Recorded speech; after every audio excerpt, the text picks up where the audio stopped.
Hi, I'm Laura Sell, and welcome to another episode of Small Doses with Laura Sell. Before we start the new season of Small Doses, I wanted to come and talk about the alleged teacher shortage. Well, back when the country shut down, the height of the pandemic, I talked quite a bit about how the public really didn't appreciate teachers. The first few weeks of the shutdown, when the children were home with their parents, oh, the parents sang all kind of praises about the teachers, and they, wanted to cash out for money and gift them, and they were all on social media and on the news talking about how great those parents, how great the teachers were, and what a wonderful job they did, and how much they missed them, and oh my gosh, they just sang the praises of those teachers. But once those parents were ready to leave home and return to the workplace, they were demanding that teachers come back. And many teachers were afraid still to come back because of the pandemic, and they were worried about their own health and their lives and the health and lives of elderly parents that some of them may have lived with, or children with compromised immune systems. And the public cared not. They wanted to go back to work because they were tired of being at home with their kids. And they wanted the teachers to resume their duties. Well, I told you then, the American public views our teachers as babysitters. Yeah, they don't value them as educated professionals. So let's go back to the part about the parents, complaining about, they were ill equipped to teach their children and they needed those teachers to be there. Well, many teachers are leaving the classrooms because sometimes they're feeling a little overwhelmed and they're feeling a little ill-equipped sometimes. Well, I wonder why. Well, sometimes we have children in our school systems who have special needs. And a lot of times the special needs are psychological disorders or psychiatric disorders, and the teachers aren't equipped to handle it. And even though they put paraprofessionals or service providers in for some of those students, it doesn't solve all of the problems. So when teachers have to spend a great deal of the day dealing with one or two children who might have a particular special need, they're neglecting the other 24, 25, 26 kids in their classroom to do so. And it's draining and they become overwhelmed. So then you have the parents who don't want to medicate their children, and that's their absolute right.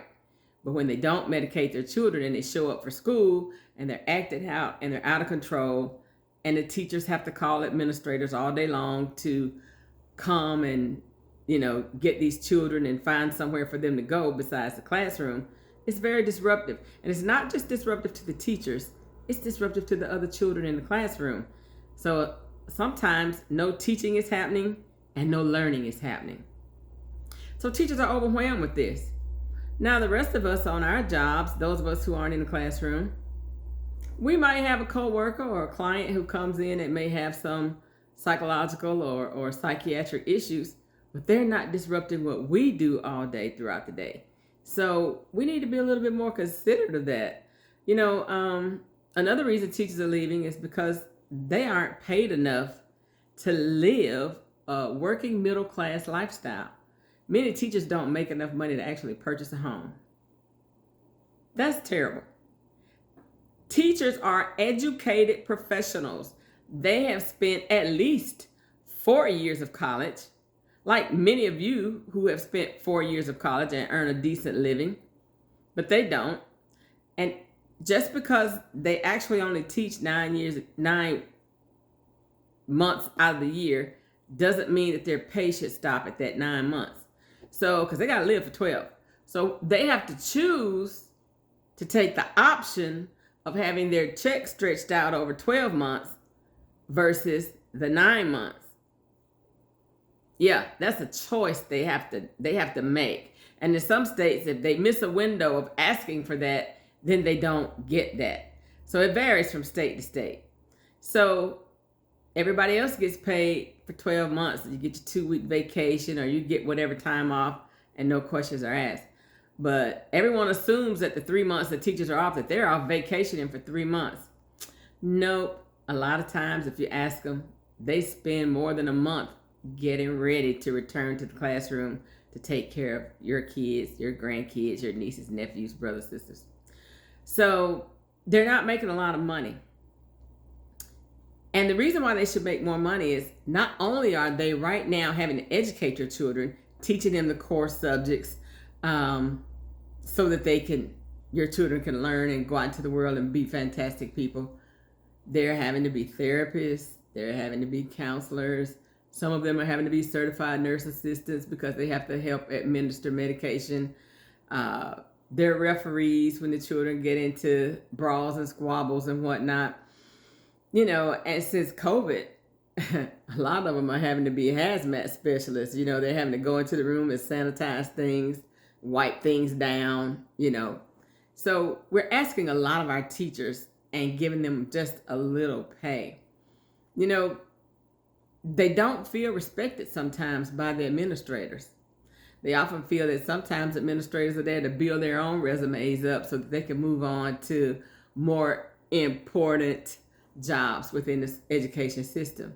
Sometimes, administrators only advocate for the children, but they're forgetting that they are a part of this triangle where they're supposed to work with the teachers, the parents, on behalf of the children. They're supposed to be a team. They're not supposed to just be choosing one side. So a lot of times teachers are feeling, abandoned by their administrators. The interesting thing about this is I have been listening to teachers for many years. I'm the daughter of 2 retired teachers. I am the sister of a retired teacher. I'm the parent of 2 teachers. I have lots of other educators in my family, not to mention friends. And I have listened to the things that they say, and what I've picked up on is very often they don't advocate for themselves out of fear, because especially with the special needs thing, because by law, all the children are legally supposed to be educated in their communities. Nobody's going to dispute that. So when they're mainstreaming a lot of these children in who aren't ready to be mainstreamed, that puts stress on them. But the teachers know that they can't say anything because that becomes a legal issue. So what happens is they quietly just resign and walk away, and they go into other career fields because they know that they don't have a leg to stand on, because these children have a right to be there. So they don't say anything. Talking about the pay again, if you look at the North Carolina pay scale, a teacher who has taught for 25 years, maxes out at $52,000 a year. Let that sink in for a minute. An educated professional who has done the job for 25 years, almost to retirement, is only maxing out. Top pay for them is $52,000 a year. How ridiculous is that? That's just ridiculous. Think about that. $52,000 a year for 25 years. That makes absolutely no sense. Earning $52,000 a year barely can afford a person a house and a car. You can't afford a house note and a car note on $52,000 a year.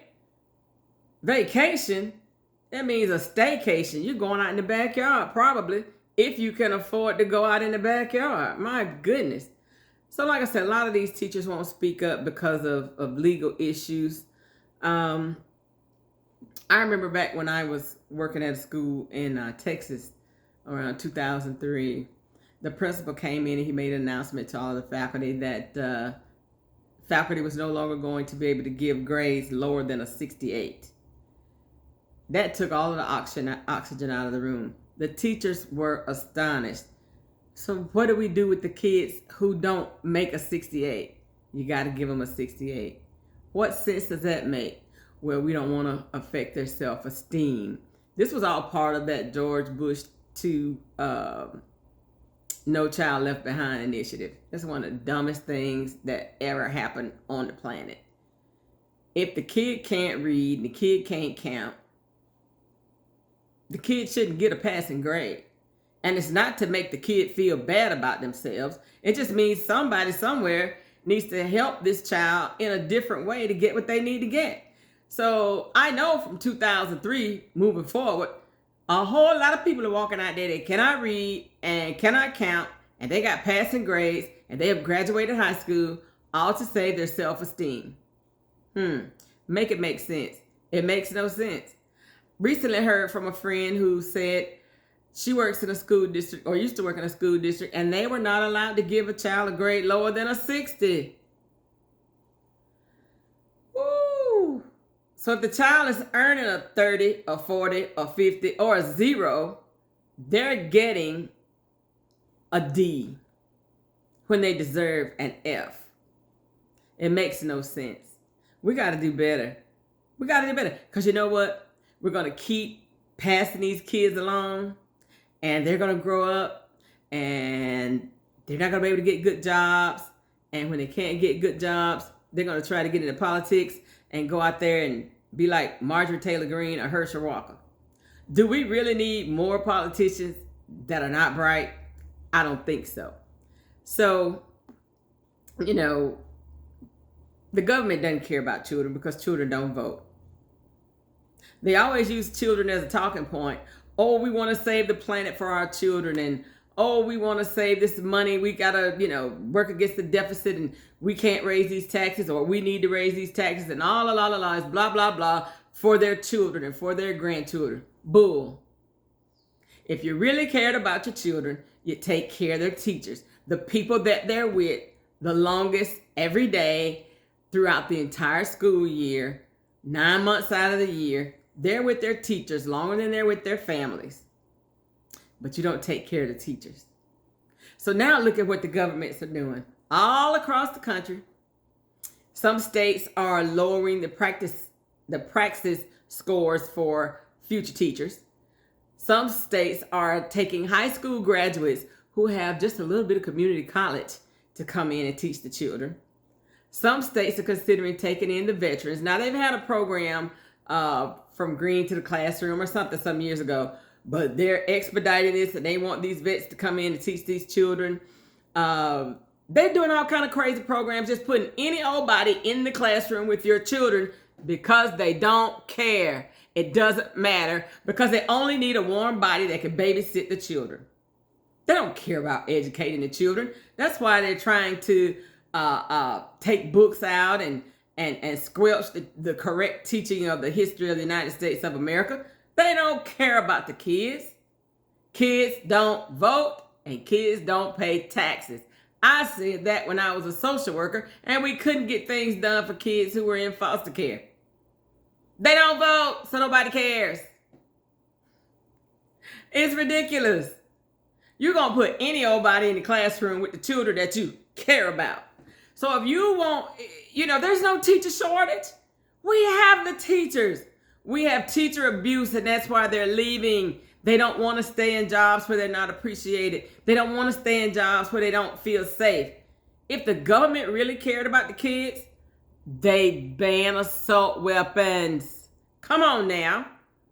Teachers have PTSD. Teachers have anxiety about going into the classroom because not only do they have to be the social worker, the counselor, the referee, all the things, the nurse, they now have to be a shield and protect your kids from being gunned down by some lunatic who shows up with an assault rifle.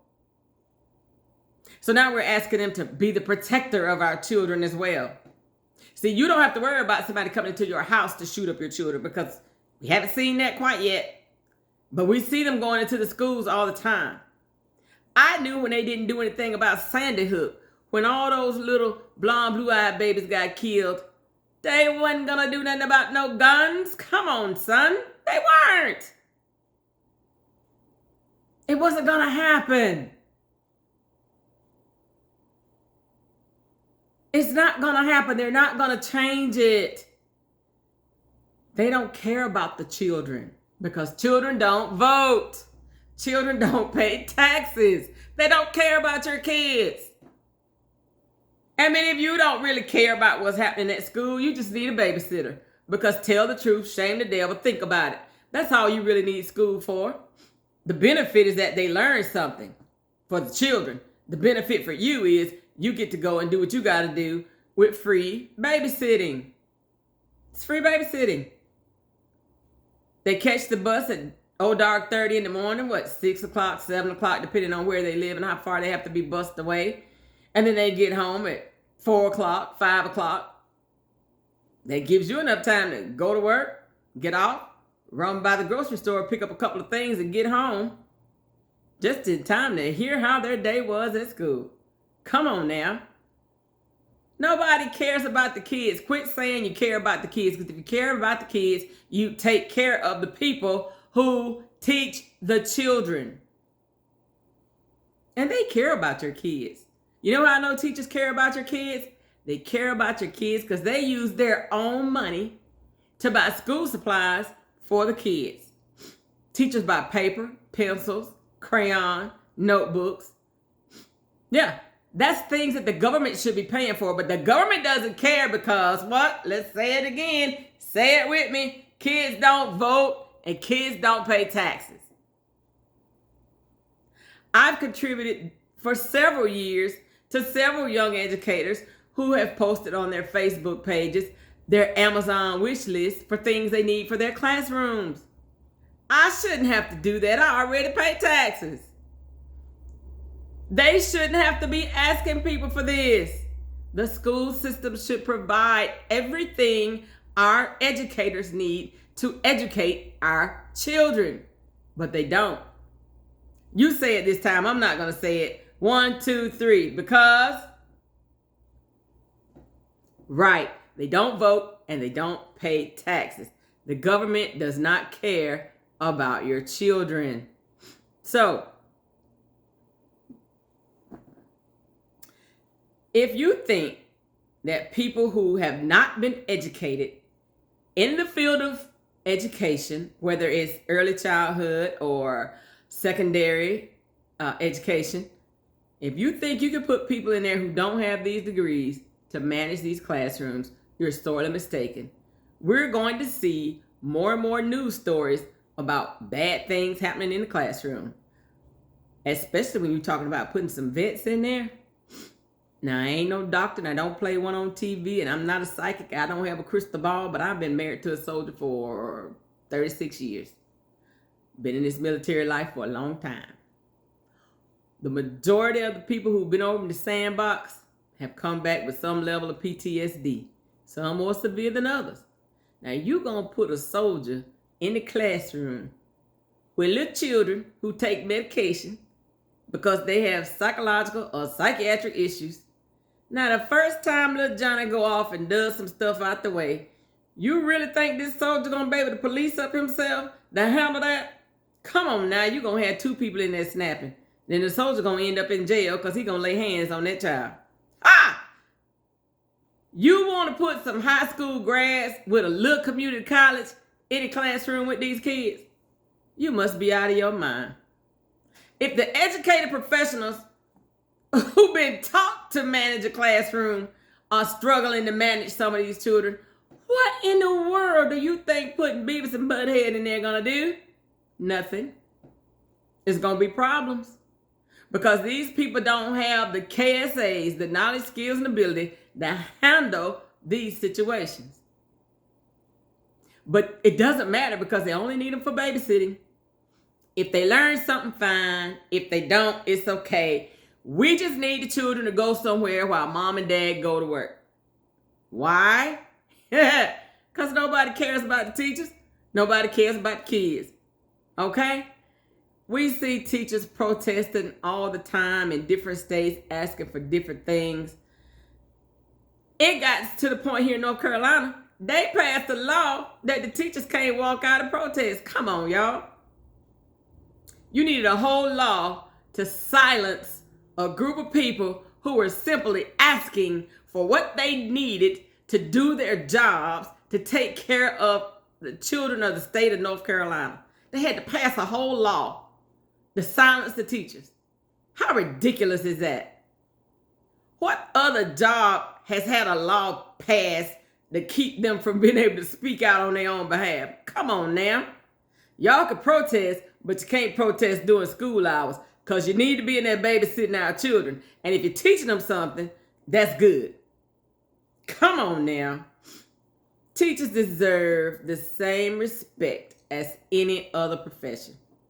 They deserve better pay. They deserve to be paid 12 months out of the year. They deserve to be able to show up and do their jobs without having to pull kids from under the desk because they're having a crisis.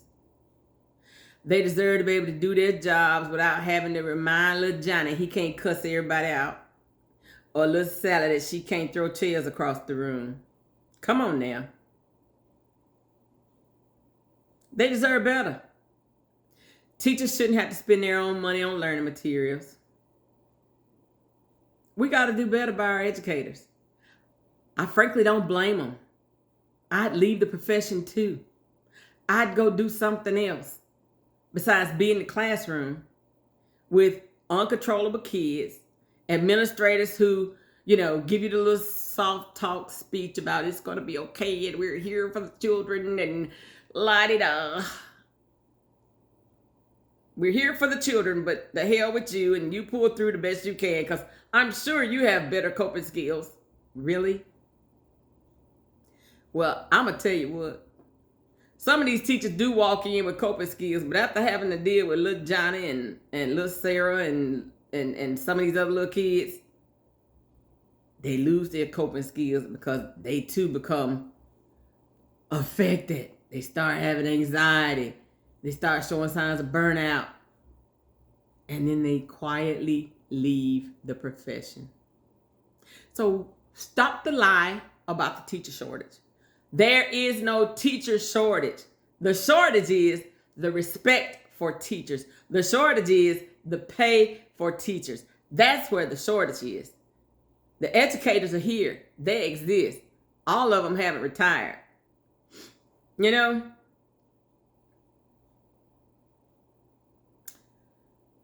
We got to do better by our educators. They deserve more. They need a lobbyist. They need lobbyists in Washington, D.C. to go speak on their behalf.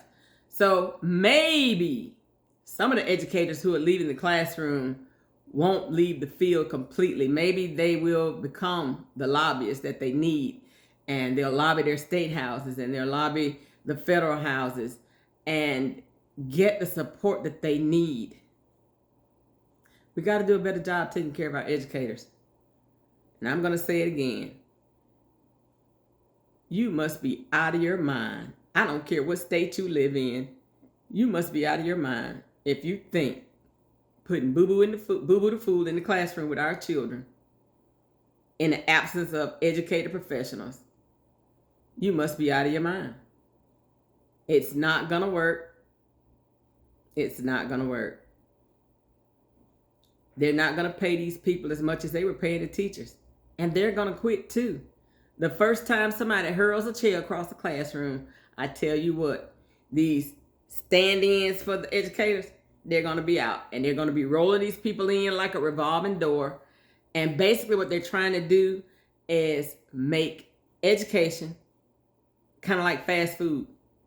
If you don't work out, we'll hire somebody else. Because, some years ago, fast food places stopped training people. They used to make you train before you did these jobs. Now they just put you on the floor, give you a uniform. If you can read the pictures on the screen, you're good to go. And if somehow you fail, they let you go because there's 10 more people waiting on that job. That's just about what they're getting ready to do with the field of education. They're going to put any boo-boo to food in the classroom with these kids. And if they don't make them, they'll cycle them out and they'll bring in the next boo-boo to food. As long as we can make it through a semester or through a grading period. Because keep in mind, you can't give them less than a 60 anyway. So it doesn't matter if they can read or write. We got to do better. So that's it for Small Doses with Laura Sell for today. You can find us on YouTube. You can listen to us on your favorite podcast channel, wherever it is. And our new season starts on Wednesday, September the 7th. So remember to tune in, subscribe, and share. Y'all have a great day and enjoy your Labor Day weekend. And we're out.